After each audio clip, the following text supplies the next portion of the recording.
लीजिए सुनिए मुंशी प्रेमचंद के लिखे उपन्यास कायाकल्प के तीसरे भाग को मेरी यानी समीर गोस्वामी की आवाज में। कई महीने बीत गए। चक्रधर महीने के अंत में रुपए लाते और माता के हाथ पर रख देते। अपने लिए उन्हें रुपए की कोई जरूरत न थी। 2 मोटे कुर्तों पर साल काट देते थे। हाँ, पुस्तकों से उन्हें रुचि थी, पर इसके लिए कॉलेज का पुस्तकालय खुला हुआ था।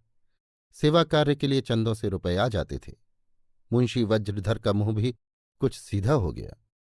डरे कि इससे ज्यादा दबाऊं तो शायद ये भी हाथ से जाए। समझ गए कि जब तक विवाह की बेड़ी पांव में न पड़ेगी ये महाशय काबू में न आएंगे। वो बेड़ी बनवाने का विचार करने लगे।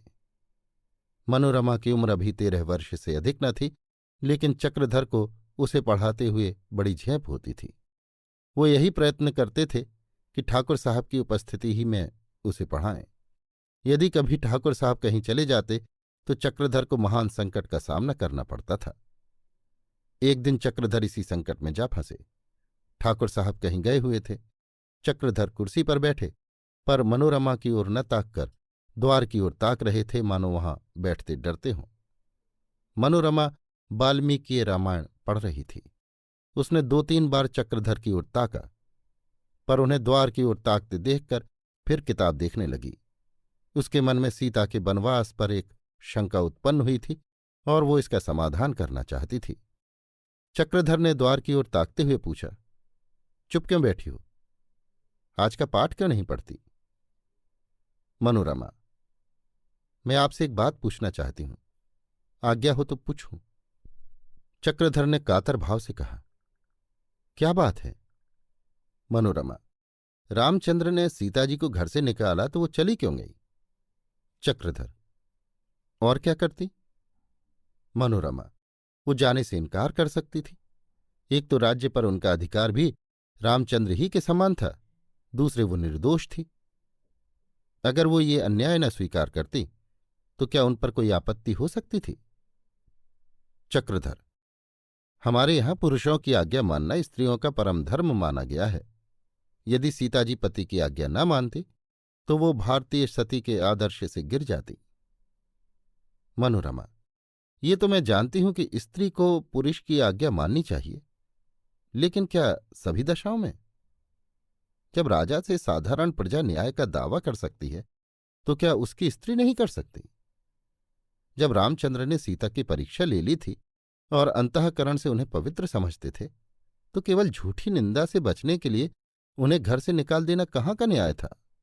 चक्रधर, राजधर्म का आदर्श भी तो पालन करना था। मनोरमा, तो क्या दोनों प्राणी जानते थे कि हम संसार के लिए आदर्श खड़ा कर रहे हैं? इससे तो ये सिद्ध होता है कि वे कोई अभिनय कर रहे थे।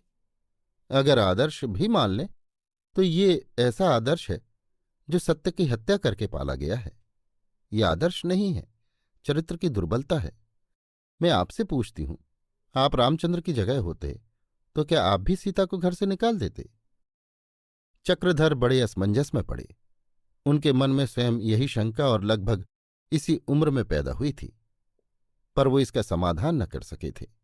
अब साफ साफ जवाब देने की जरूरत पड़ी तो बगलें झांकने लगे। मनोरमा ने उन्हें चुप देखकर फिर पूछा, क्या आप भी उन्हें घर से निकाल देते? चक्रधर, नहीं, मैं तो शायद ना निकालता। मनोरमा, आप निंदा की जरा भी परवाह न करते? चक्रधर, नहीं, मैं झूठी निंदा की परवाह न करता। मनोरमा की आंखें खुशी से चमक उठीं। प्रफुल्लित होकर बोली, यही बात मेरे मन में भी थी।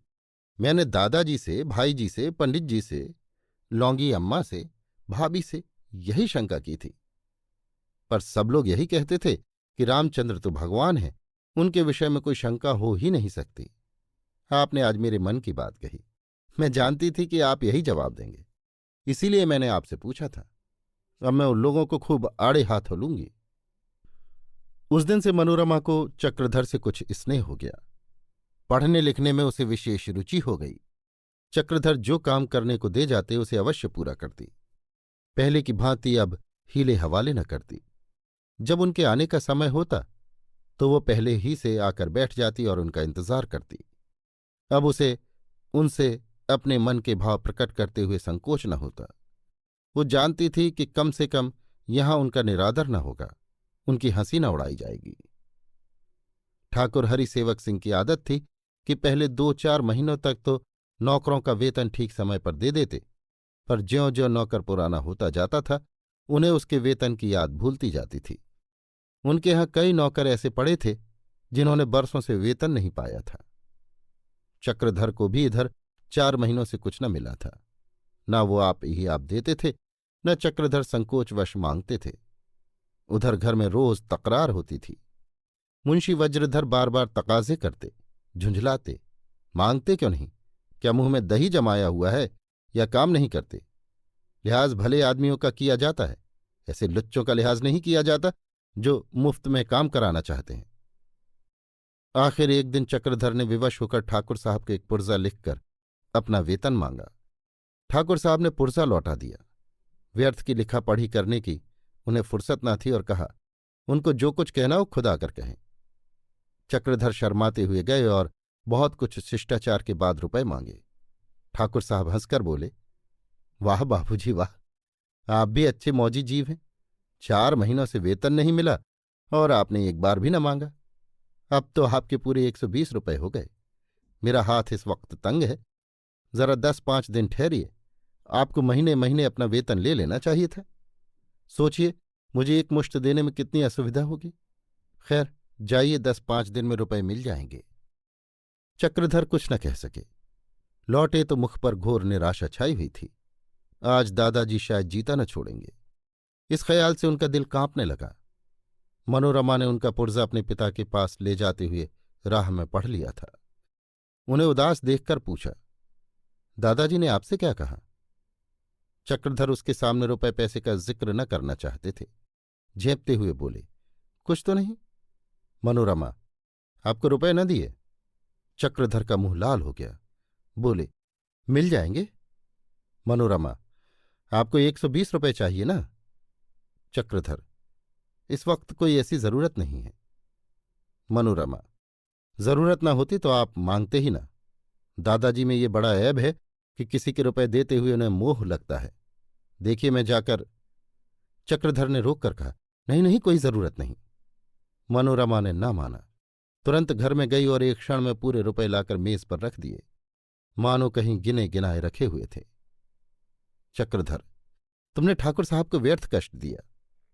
मनोरमा, मैंने उन्हें कष्ट नहीं दिया, उनसे तो कहा भी नहीं। दादाजी किसी की जरूरत नहीं समझते। अगर अपने लिए अभी मोटर मंगवानी हो तो तुरंत मंगवा लेंगे, पहाड़ों पर जाना हो तो तुरंत चले जाएंगे, पर जिसके रुपए आते हैं उसको न देंगे। वो तो पढ़ने बैठ गई, लेकिन चक्रधर के सामने ये समस्या आ पड़ी कि रुपए लूं या न लूं। उन्होंने निश्चय किया ना लेना चाहिए। पाठ हो चुकने पर वो उठ खड़े हुए और बिना रुपए लिए बाहर निकल आए। मनोरमा रुपए लिए हुए पीछे पीछे बरामदे तक आई। बार बार कहती रही, इसे आप लेते जाइए, जब दादाजी दें तो मुझे लौटा दीजिएगा। पर चक्रधर ने एक न सुनी और जल्दी से बाहर निकल गए। अभी आप सुन रहे थे मुंशी प्रेमचंद के लिखे उपन्यास कायाकल्प के 3रे भाग को मेरी यानी समीर गोस्वामी की आवाज में।